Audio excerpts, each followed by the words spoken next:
YPJ. I've come back from the Raqqa operation. Today's World Kobane Day. We're here to celebrate the resistance of Kobane. Personally, what I knew about Kobane before I came to Rojava is two things. One, that women were fighting against Daesh, and that there's something different about the Kurds. This is all. When I came for a short trip, I realized that the revolution is real, and I decided to stay. Over time, seeing society, seeing the communes, the women's organizations, the different institutions, all starting from scratch and creating new ways, new structures for the justice, for economy, for education, for health, for ecology. I saw Kobane, I came to Kobane myself, and I understood the resistance more.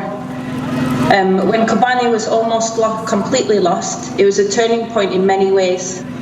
How people inside Rojava saw the resistance and the revolution.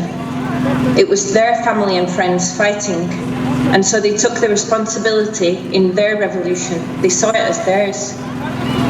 They also had the belief that they could continue, that they could defeat any enemy and any problem. It was also a turning point for the perspective of the outside world. The first time the Kurds and their struggle came into the spotlight. It was also a time when the world powers outside couldn't anymore ignore the forces here.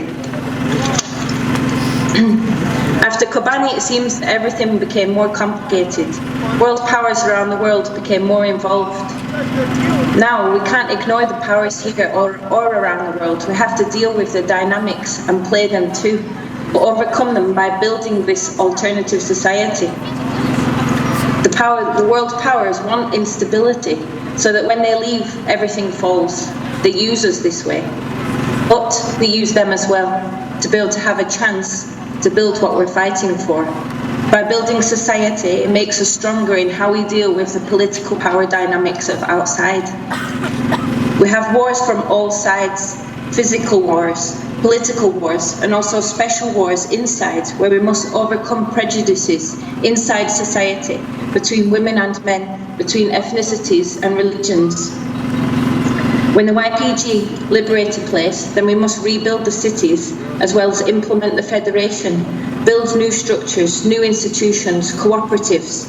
But it's not just technical. I've just come back from Raqqa. What's next for Raqqa?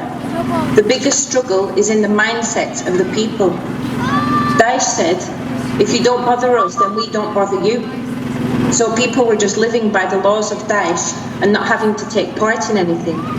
Even before Daesh, the regime was the same. Nobody here ever had to take responsibility for their lives. They were waiting for a state to do that, for a government to do that. The prejudice between genders, ethnicities and religions is another struggle. They're interwoven throughout history and not easily solved. The struggle we see as fundamental is the women's struggle.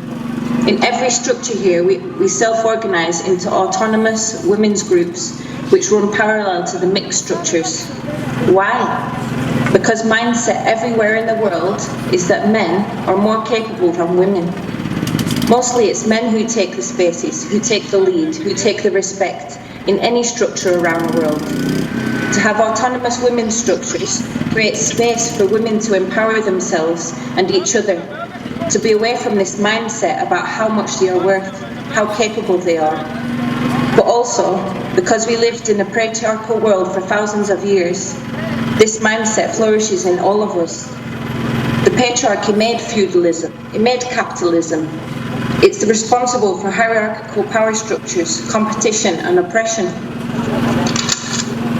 Therefore, we have to have these autonomous women's structures with this understanding of the patriarchy. Women can, for the first time in history, begin to understand themselves as women, to create ways of living, ways of organizing that are separate to this power mindset. It gives them space to understand how they have lived as women, how they have been oppressed as women, and how they can empower themselves as women. These are our fights, and there's more to come, and it will be continuous. Kobane resisted and was liberated, but its struggle continues today. We have newly liberated Raqqa, and we must now empower the people to rebuild their society. In Iraq, Barzani and other leaders have now sold out on their people. This is a problem of the centralist system, that they could do that, and they were forced to do that. There's also Deir ez-Zor, which will be a long-term political fight. The Shia militia are now helped by the Iraqi army and also by the Assad regime, who rushed to Deir ez-Zor in order to allow them through to boost his allied troops inside Syria. This Shia militia is just like Daesh. It's like history repeats itself. The main point I want to get across is that this concerns war, politics, and real revolution. The struggle is continuous and linked with the whole world and all its complexities. I'm here myself, not just for the Kurds, not just for the Arabs, but because from all I've seen with my own eyes around the world, and all I see here with the practice behind this theory, I truly believe that democratic confederalism and all the ideas in this ideology about how we can create a new society is an alternative for all societies around the world. I believe this with all my heart, and we need to protect this, build this, and spread this revolution. What I want to say to you particularly is by getting stuck in solidarity work will not create a new society here or there. I was the same before I came here, not feeling so responsible for what is happening here or even elsewhere. I was 1 foot in the system and 1 foot outside as an activist. I was feeling sad about the world. If you think what is happening is a good idea, if you want change, if you want revolution, then be part of it. Creating a new society is up to you.